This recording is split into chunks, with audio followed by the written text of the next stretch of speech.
పాట పాడుకుని దేవుని నామమును మహింపరచుకుందామండి. రాజు వస్తున్నాడు, జనులారా రాజ్యం తెస్తున్నాడు, త్వరపడి వేగమే రండి ప్రియులారా ప్రభుని చేరగరండి.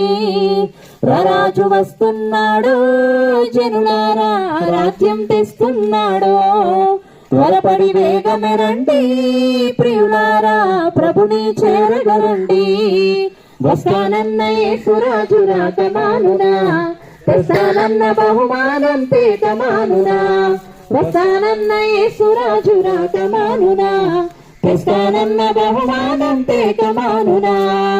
రాజు వస్తున్నాడు, జనులారా రాజ్యం తెస్తున్నాడు, త్వరపడి వేగమే రండి ప్రియులారా ప్రభుని చేరగరండి. పాపానికి జీతం రెండవ మరణం, అది అగ్నిగుండము అందులో వేదన. పాపానికి జీతం రెండవ మరణం, అది అగ్నిగుండము అందులో వేదన. మహిమకు యేసే మార్గము జీవము, మహిమకు యేసే మార్గము జీవము. అందుకే నమ్ముకో యేసయ్యను, పొందుకో ఈ పాప పరిహారము. అందుకే నమ్ముకో యేసయ్యను, పొందుకో ఈ పాప పరిహారము. వస్తానన్న యేసురాజు రాకమానునా, తెస్తానన్న బహుమానం తేకమానునా. వస్తానన్న యేసురాజు రాకమానునా, తెస్తానన్న బహుమానం తేకమానునా. రాజు వస్తున్నాడు, జనులారా రాజ్యం తెస్తున్నాడు, త్వరపడి వేగమే రండి ప్రియులారా ప్రభుని చేరగరండి. ప్రభువైన యేసుక్రీస్తు నామమున ప్రియ గ్రామస్తులందరికీ వందనాలు, శుభాలు తెలియజేస్తున్నామండి. ఈ విధముగా మీ మధ్యలోనికి రావటానికి, దేవుని వార్తను ప్రకటించడానికి దేవుడిచ్చిన అవకాశాన్ని బట్టి మొదటిగా దేవునికి కృతజ్ఞతలు తెలియజేస్తుండగా, వింటున్నటువంటి ప్రతి ఒక్కరు కూడా శ్రద్ధ కలిగి వినవలసిందిగా ప్రభు పేట మనవి చేస్తున్నాము. దేవుని వాక్యము సెలవిస్తుంది కదా, కాలము పరిపూర్ణమై ఉన్నది, దేవుని రాజ్యము సమీపించి ఉన్నది, మారు మనసు పొందమని దేవుని వాక్యము సెలవిస్తూ ఉంది. బైబిల్ గ్రంథము సెలవిస్తున్నటువంటి ఈ వాక్కు కాలము పరిపూర్ణమై ఉంది. ప్రతి ఒక్క మానవుడి యొక్క ఆయుష్ యొక్క పరిమాణము పరిమితమై ఉందండి.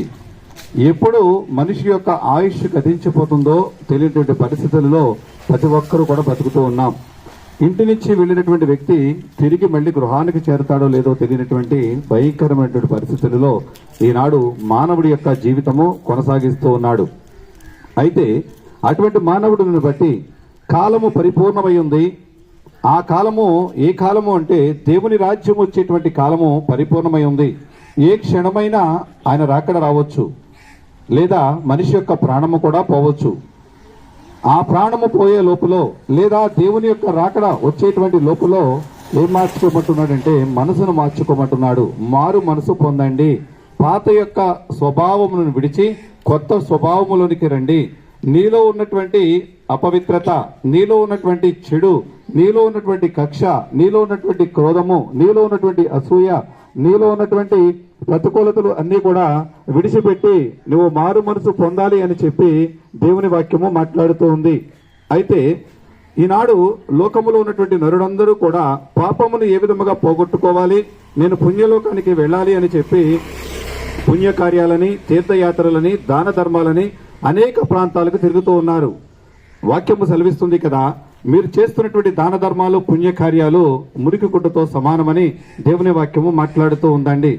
నువ్వు పుణ్యలోకానికి వెళ్ళాలి అంటే, నువ్వు పరలోకానికి వెళ్ళాలి అంటే బైబిల్ గ్రంథము తెలియజేస్తుంది, యేసు ప్రభు వారు నేనే మార్గమును, నేనే సత్యమును, నేనే జీవమును, నా ద్వారాగా తప్ప ఎవరు కూడా పుణ్యలోకానికి వెళ్ళరు అని దేవుని వాక్యం మాట్లాడుతూ ఉంది.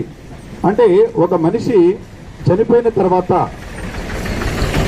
మట్టి దేహమైనటువంటి దేహము తిరిగి మొన్నైపోతుంది కనుక ఆత్మ దేవుడు అనుగ్రహించినటువంటి దేవుని దగ్గరికి మళ్ళీ చేరాలి.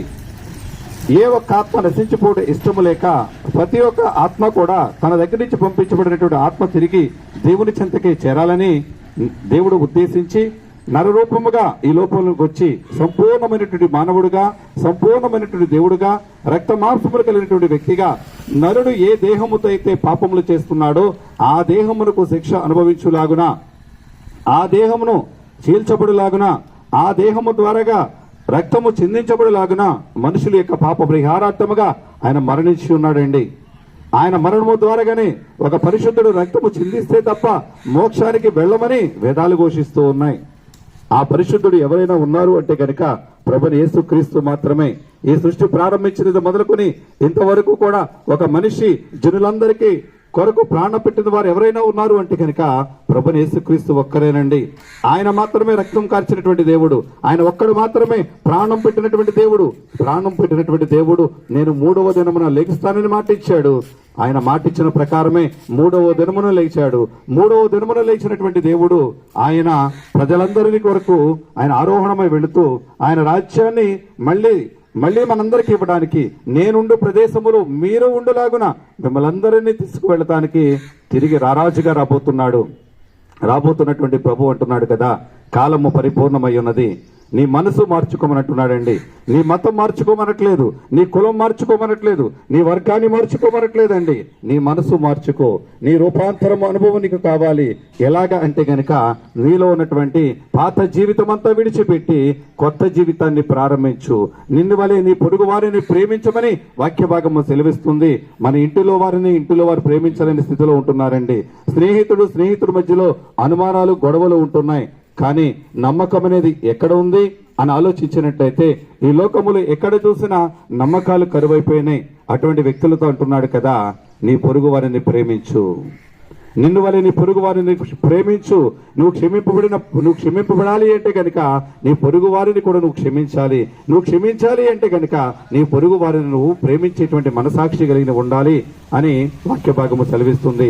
నా ప్రియ గ్రామస్తురాలిగా ఒకవేళ ఇంతవరకు మార్పు లేనటువంటి బిడ్డగా నువ్వు పుణ్యలోకానికి వెళ్ళాలని నువ్వు ఎంత ప్రయత్నించుతున్నప్పటికైనా కానీ నీ మనసు మారకపోతే, నువ్వు మారు మనసు పొందకపోతే, నీలో ఉన్నటువంటి కక్షలు, క్రాదములు వదిలించుకోకపోతే గనక నువ్వు దేవుని రాజ్యములోనికి సమీపించవు.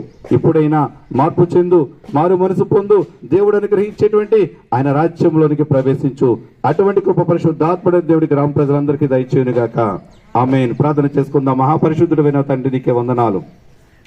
చెప్పబడిన మాటలను బట్టి నాయన మార్పు చెందని ప్రజలు అనేక మంది ఉన్నారు లోకములో. ప్రభువా, మారు మనసు కలిగించబడేలాగున నీ కృప అనుగ్రహించి మీ నామానికి మహిమ తెచ్చుకుని సహాయం చేసి ఈ గ్రామాన్ని రక్షించుకోమని యేసుక్రీస్తు నామమున అడిగి వేడుకొనుచున్నాము తండ్రి. ఆమేన్. అందరికీ వందనాలండి.